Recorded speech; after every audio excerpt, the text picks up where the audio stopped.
Hello, everyone, and all of those who are new, all of those who are old. Thank you so much for being here.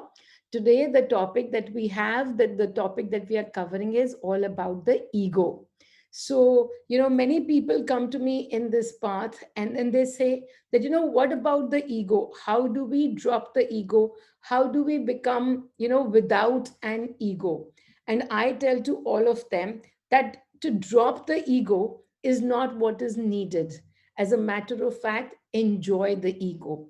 And why is it that I differ? You will feel like I'm actually differing from whatever you have read in many of those spiritual books and everything. But what happened to me was that when my journey first started, when my journey was in its initial days, I was actually told, like, one day I got very upset. I didn't understand how to release my ego, and somebody told me, if you don't release your ego, if it doesn't, if you don't destroy your ego, it's going to stop your spiritual journey. So as soon as I found that, so I immediately got very hyper, saying, no, no, no, no, whatever I have found is so beautiful, I don't want my spiritual journey to stop. So in the night I made the intent. Now, I've been lucky that ways. I've always had very strong intents.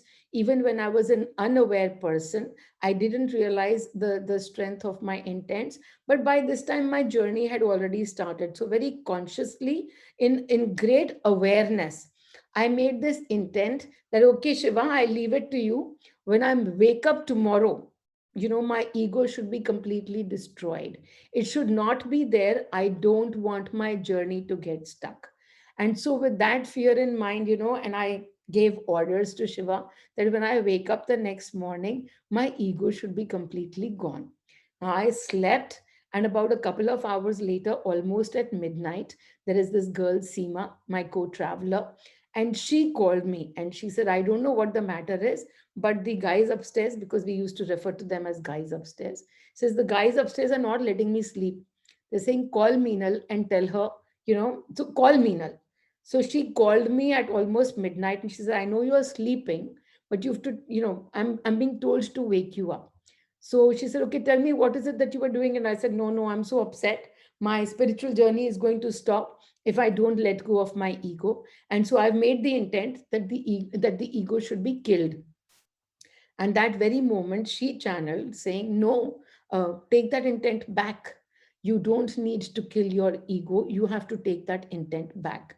So, some convincing was needed over there. And then I said, okay, I need to take my ego back. So fine. I allow for my ego to not be destroyed. But I couldn't understand why this was the case. Why, every scripture or everybody who knows anything about spirituality always says, bhai, you need to cull down your ego, you need to kill your ego. And then why is it that I'm being told, no, no, stay with the ego? So what is the matter? And then a couple of days later, I actually got a very beautiful article and I got an understanding that ego is nothing but your identity in this body. This is the body, this is your identity. You have many, many characteristics in this body. You are a kind of a person in this body, but you've been a thousand others. You've lived many different lives, and in each of those lives, you had an identity. You had an express self, you worked with that self, you worked on yourself through that life, through that body. So you can't kill your ego because that's your identity. And so I said, no, but what about this pride? When I have this pride, then won't it stop me from my spiritual journey? Because they say pride is no good. And they said, yes, but when you understand what does pride do to you? To most of us, when we feel proud, whether we feel proud of our children or we feel proud of some accomplishment, we're actually feeling very happy. We're feeling really, really happy when we are feeling proud. And then what is the program that is created into us?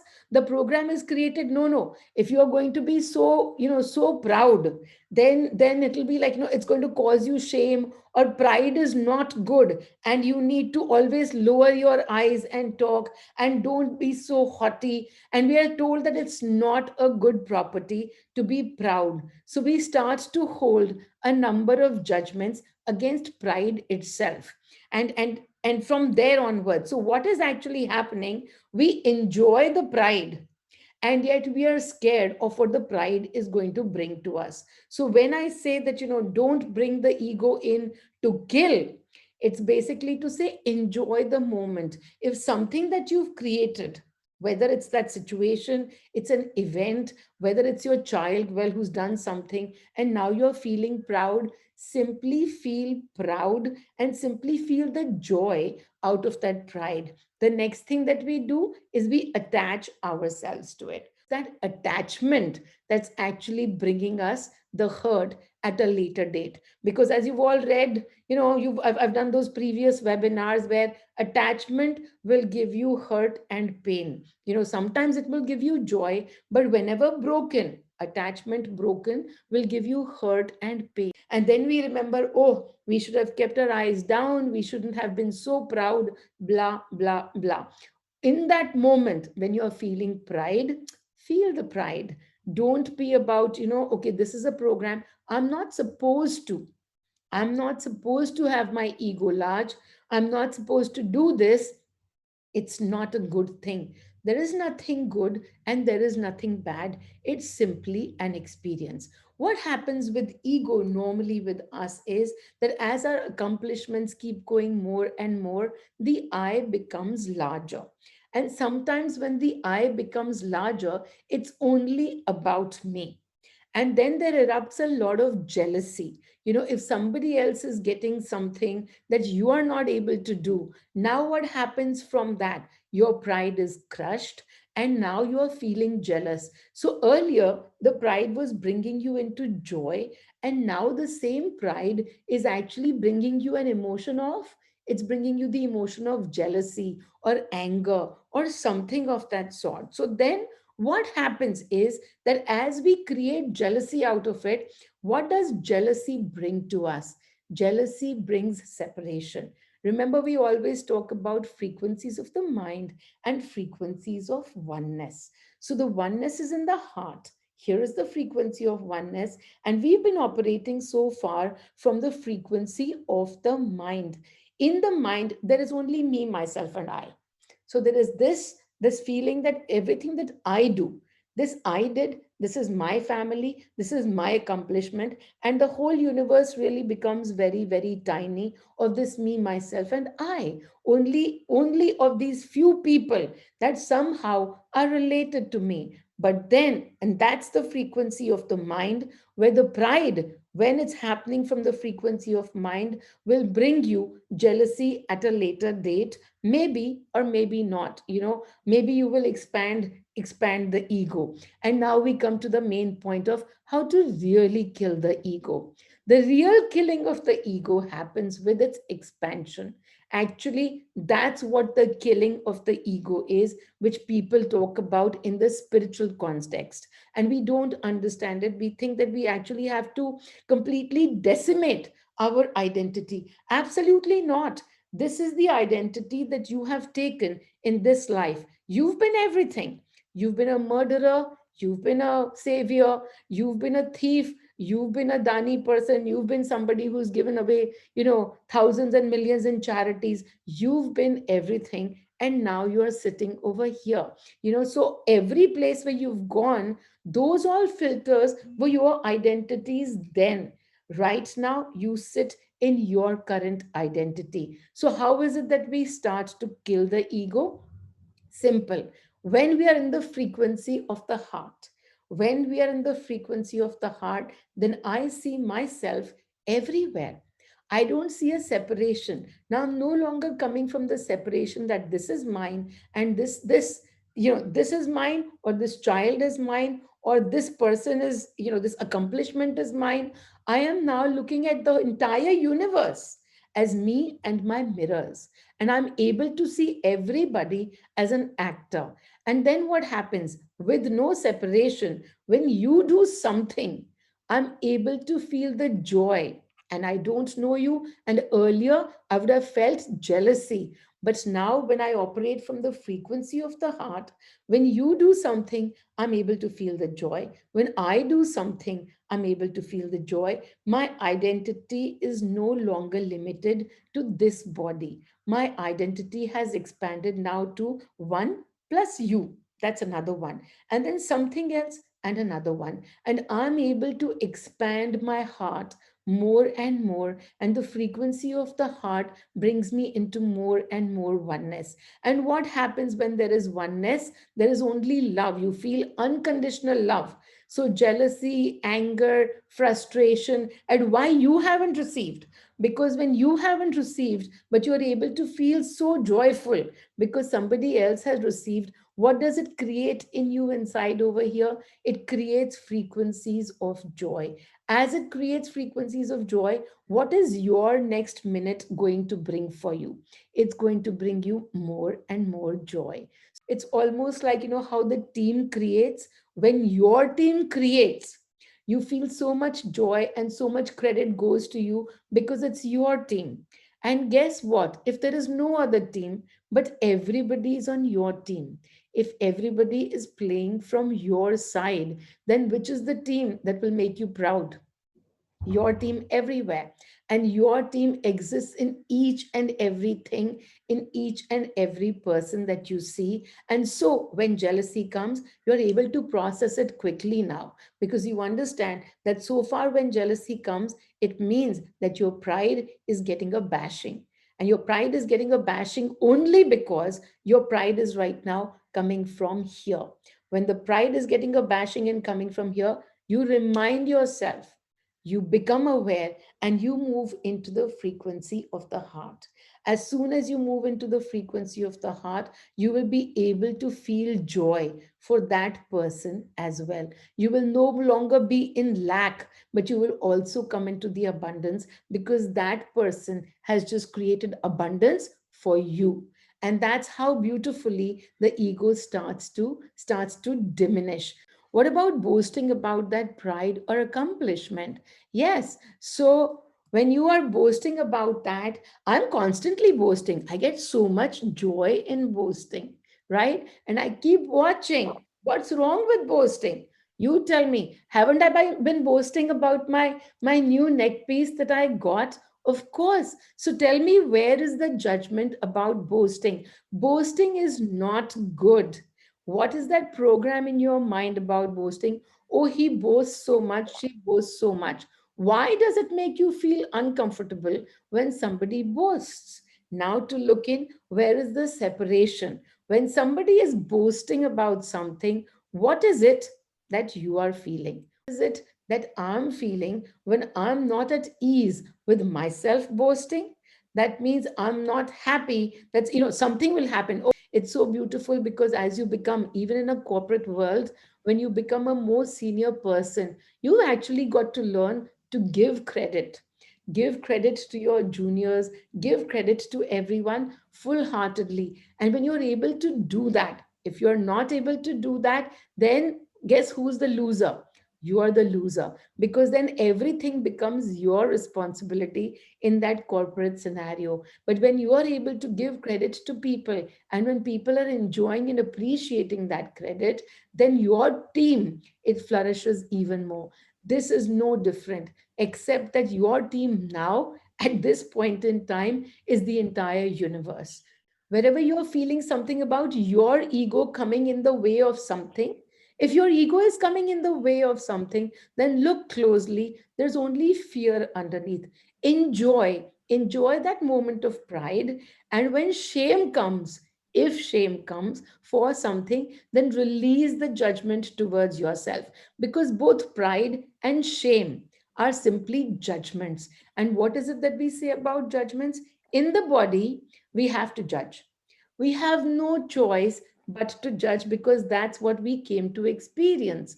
But in the body, we have the choice. We have the choice whether to judge ourselves positively, which most of us forget to do, or to judge ourselves negatively, which is all that we are doing. Shit, shit, shit. I should have done this better. she got that, I could have got that much easier, or why didn't I put in that effort? So we are constantly beating ourselves down and saying, we could have done this better, that better, I could have raised my children better, I could have married better, I could have done something or the other better.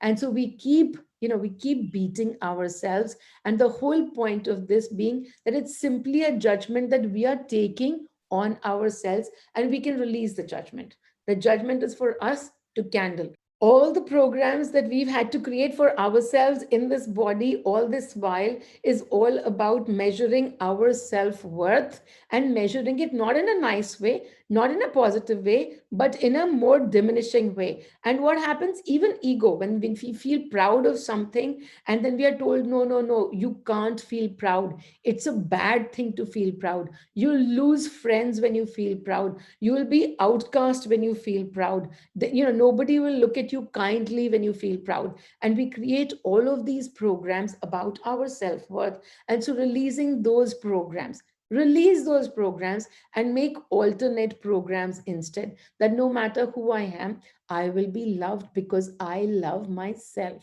And then you get to enjoy all moments equally. When somebody gives you shame, you're actually able to watch that shame and release. How to release a constant sense of vague fear. Okay, darling, you got to go in over there with this one question: if this, so what? If not, so what? So, when we look at something and say, if this, so what? Now, if we are very specifically attached to an outcome, no, no, my kid needs to pass in their 12th grade because otherwise, all hell will break loose. He's going to be a failure, he's going to do this, his future will be ruined, this will happen, that will happen. And so now you are pushing for a certain outcome to happen.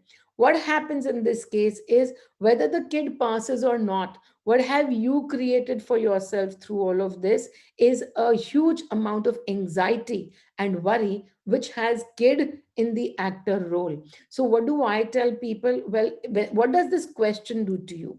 If this, so what?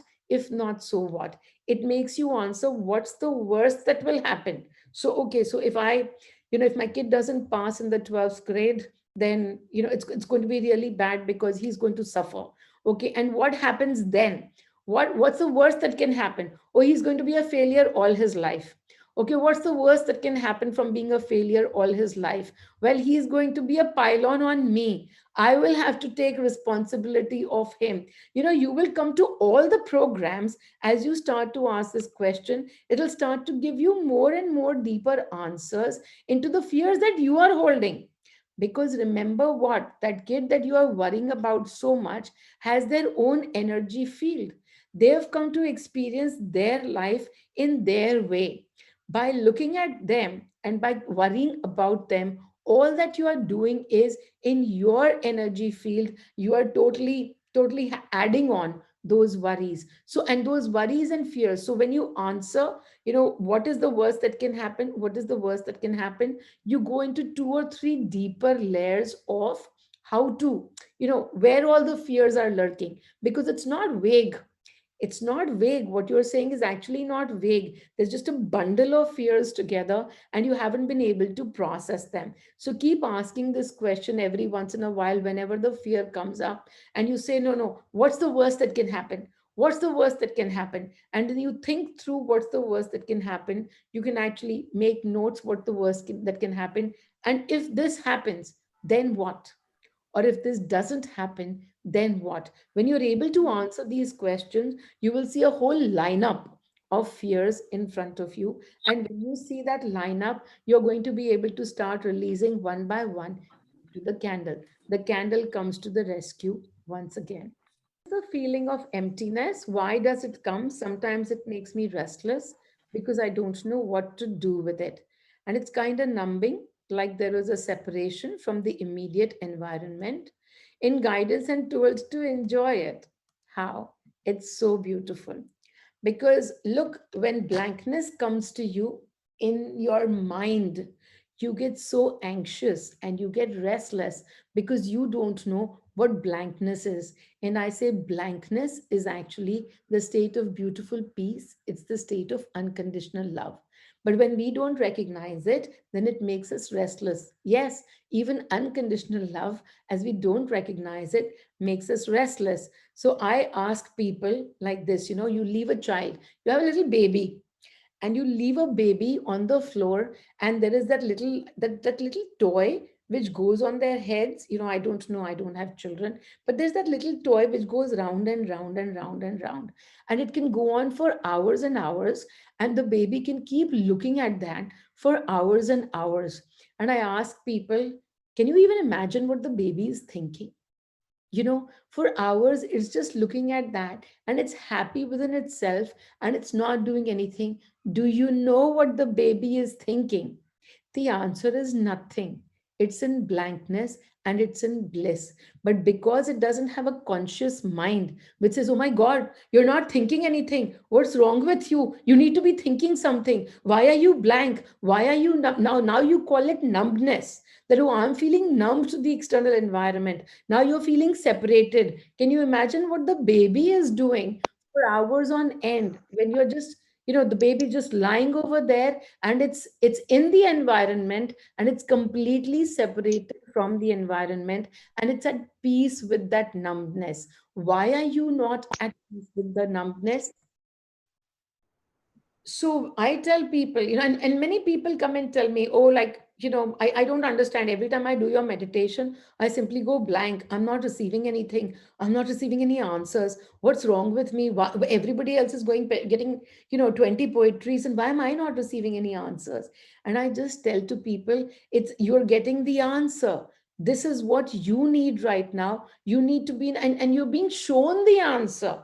Are you a person who feels blank, at all times? They're like, no, no. Normally, I have about 30,000 running, 30,000 thoughts running in my head. But when I do this meditation, I go into blankness, but I'm not receiving answers. And I say, this is the answer. This is the bliss. I sit in this blankness literally for days and days. And it's so beautiful because one would think that work will stop, and it's whatever work is needed from me, it just appears in front of me. Sometimes if I've forgotten something, completely forgotten something, it just comes right in front of me. It's put there in front of me saying, look, you forgot this. Now will you just do this in your, will you just do this now? You need to do this right now. So even this, that, because I'm in blankness, I will miss out on life, I will miss out on something, I will not be able to do, I will not be able to function with full productivity. Actually, those are all fears, because if anything, your productivity only increases when you're not coming from any other thoughts, but simply being at peace. This is like one step ahead of peace. Because peace is something that you kind of bring to yourself. This is bliss. This is just blank bliss, because that's what the baby is in. For for months and months, when it can't, it's not bothered. It's hungry, then it'll shout out, and the waiter will appear with the food. When it needs changed, then it'll shout out, and then somebody else will appear with the change. And that's how the baby functions, and it stays in blankness. And so learn to enjoy this blankness. It is the most beautiful state. It's the final answer to be, when people say nirvana, so after this, I'm going to get Nirvan. I'm like, no, you'll get it right now. There is nothing called after that. After that, your bloody energy. Every experience is to be had here and now. So first, I was roaming around in heaven. Well, no, in bits and pieces, sometimes I was roaming around in hell. But then heaven started to happen. And after heaven, now I sit in a nirvana. Nirvana has already happened. This is nirvana. I don't need to die for it, because I'm going to experience nirvana as and wherein I am, because the body is experiencing complete bliss, complete blankness, and that. But when we don't recognize it, how cute is it that Sonaliko actually gets restlessness because she is not able to recognize what's happening to her. She's being taken into that childlike state, being disconnected from the world, in the world, and disconnected. And everybody who actually looks at the child, what is it that they receive? Mostly just joy. If you look at the child, is just happy looking at the thing going round and round, and they are so bloody happy. when we are able to expand the ego, back into the topic, when we are actually able to expand the ego, we can enjoy everything without attaching ourselves to it. I told Rupa in the morning, I said, you've given this to me and I'll wear it with a lot of joy. But you know what? The minute it comes in guidance that it needs to go, I'm going to be able to, I'm going to give it away. And this oneness that you felt and you've given me this, feeling that oneness is only going to expand even more, and it's going to go further to more people. And she was like, yes, yes. Whenever that expansion happens of the joy, they are also me only, and I am also me only. So understanding that we need to expand our ego, and that is to include, and again, I always give this one tool, which is what works for me. So the one thing that I do to feel the oneness, and that's the tool that I always use. I've mentioned this tool before. In times of friction, which is where you're feeling the maximum separation. In times of friction with someone, that's where you feel the maximum separation. Over there, the tool that I use is, I think of that other person as being money.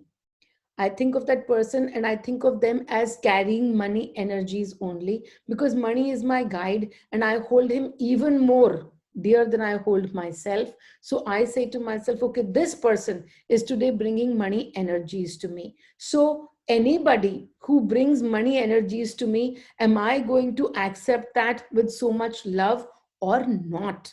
So here's the thing, somebody said, oh, like, what if we pretend to be, what if we pretend to honor them? Because my words to them was honor them. So honor them in the heart. And says, yeah, what if we tell them, what if we pretend to honor them? Then I said, okay, then they'll pretend to keep your heart. Because when it's a pretense, then it's going to be pretense energy from both the sides. Your pretense energy is going to completely go to them. We think there's so many times when we keep quiet, when something's happening and we don't like what's happening, and we keep quiet, saying if we say this, we are going to hurt that person, and we keep the truth to ourselves. We don't say that truth. What is happening over here? You in the 1% body is keeping the truth to yourself. From what? From fear. From fear of hurting them. So you release that fear, and then whether you say it or you don't say it, it doesn't matter. The action doesn't matter. But if there is fear that you can't speak the truth, if there is fear that you can't speak the truth, if somebody will get hurt, then that fear needs to be released. That judgment that you hold for yourself needs to be released. So, what do I do when I'm trying to release such fears that I feel? I think of the other person as being money, as being my guru.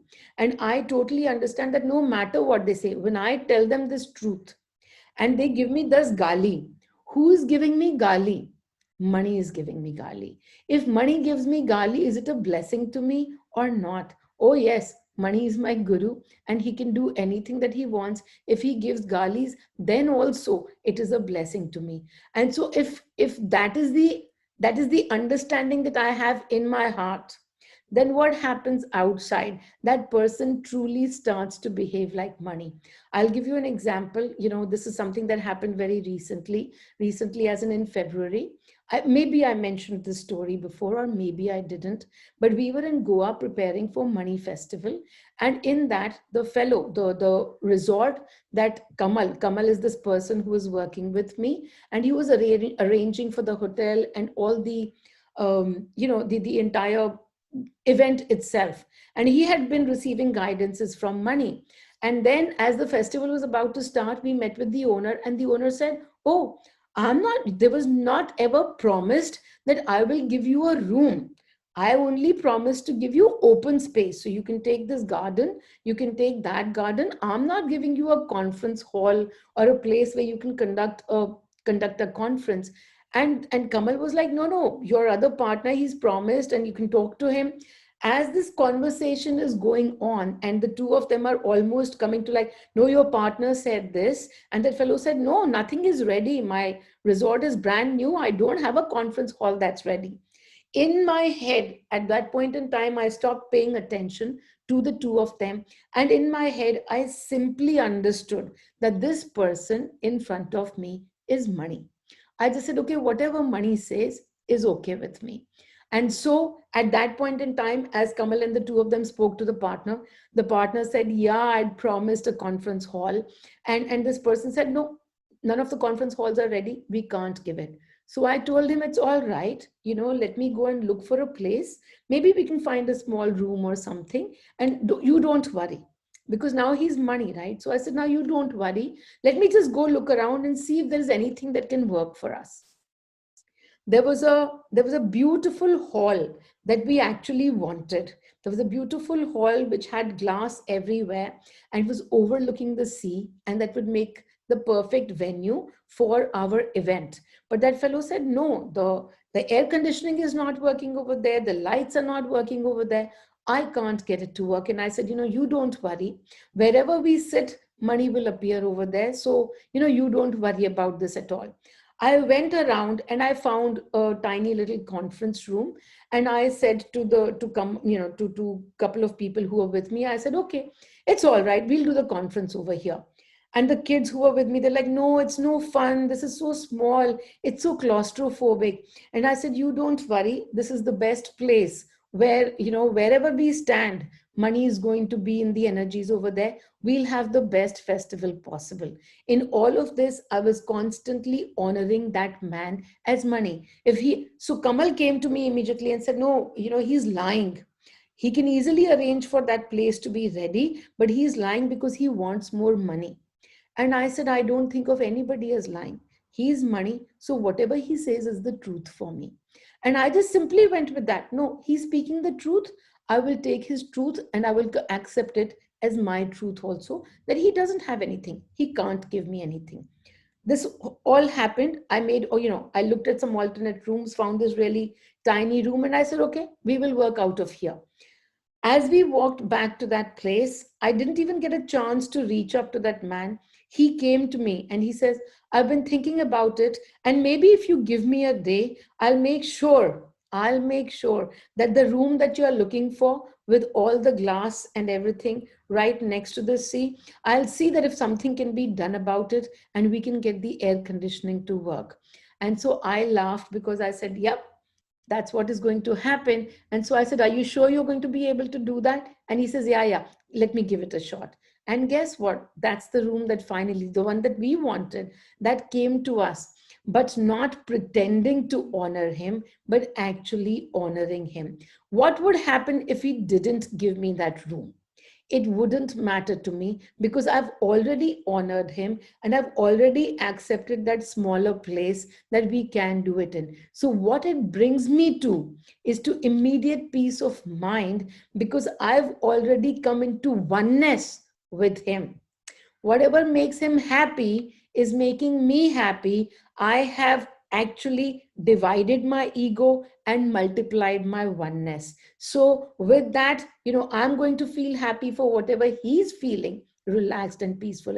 And then what happens?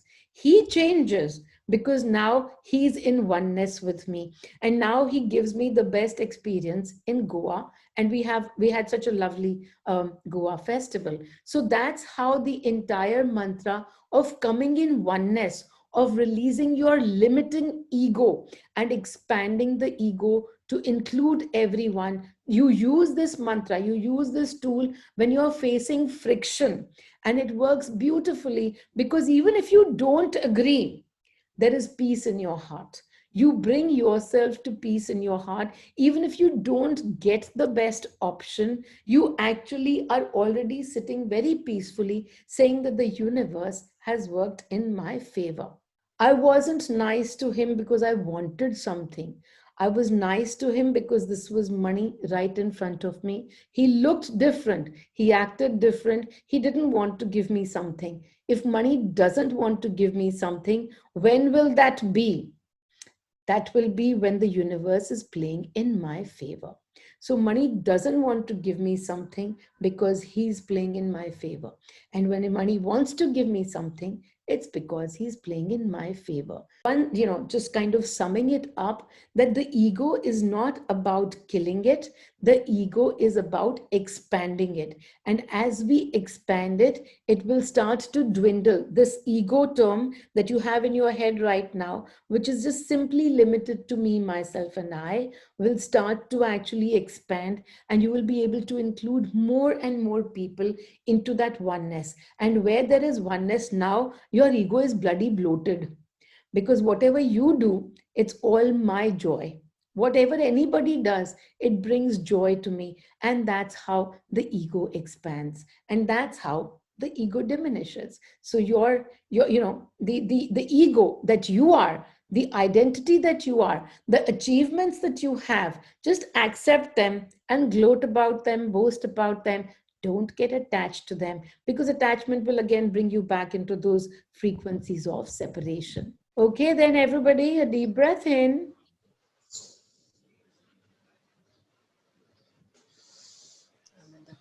and tap your forehead, and you are in the frequency of Meenal. And Meenal's energies are entering through your forehead now. Energy are entering in my forehead. Meenal's energy, Meenal's energy, Meenal's frequency.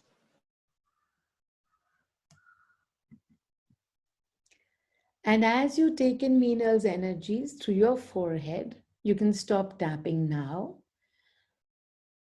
And now watch those energies spread through your face, becoming more and more brighter, more and more lighter. And you watch these energies go into your heart. Right where your heart is, imagine that these energies are going right to your heart. And as you sit in these beautiful energies of total masti, total abundance, total surrender, and faith in the universe, in this moment, you see that your heart starts to expand. Your heart is now expanding and expanding, and it's becoming bigger and bigger. And you can see your body, it's shrinking, it's becoming smaller and smaller. And now the heart is bigger and bigger, filled with these beautiful energies of love, joy, complete freedom, all judgments so beautiful, loving yourself fully, enjoying all that you have, and the heart continues to expand and expand with each feeling as you are nurturing this heart with this feeling, with this energy of abundance. You can feel the abundance in your heart. And now look at your heart. It's so big. And now your body, simply a very tiny part. And it's sitting in the heart. It's sitting in the heart. And the heart is filled with frequencies of love, joy, masti. And you are in the heart. I am in the heart. I am the heart. I am in the frequency of Meenal. And the heart expands. And now I want you to think of all those people that you've had separation with. Anybody that comes to mind that you've been jealous of, bring them in the energies. Bring them in front of you. Here you are, sitting in this big, beautiful heart that is vibrating with love, so much joy, So much dancing happening in this beautiful heart of yours. And you, one tiny speck. And now, this person that you are feeling jealous of, and simply put out your hand and bring them into your heart. Pull them in. And now, the both of you are in the heart. There's so much of joy in the both of you. Hug that person, the tiny little speck that he is, and the tiny little speck that you are. And now, anyone who's given you sadness, separation with sadness, bring those people in front of you. Line them up.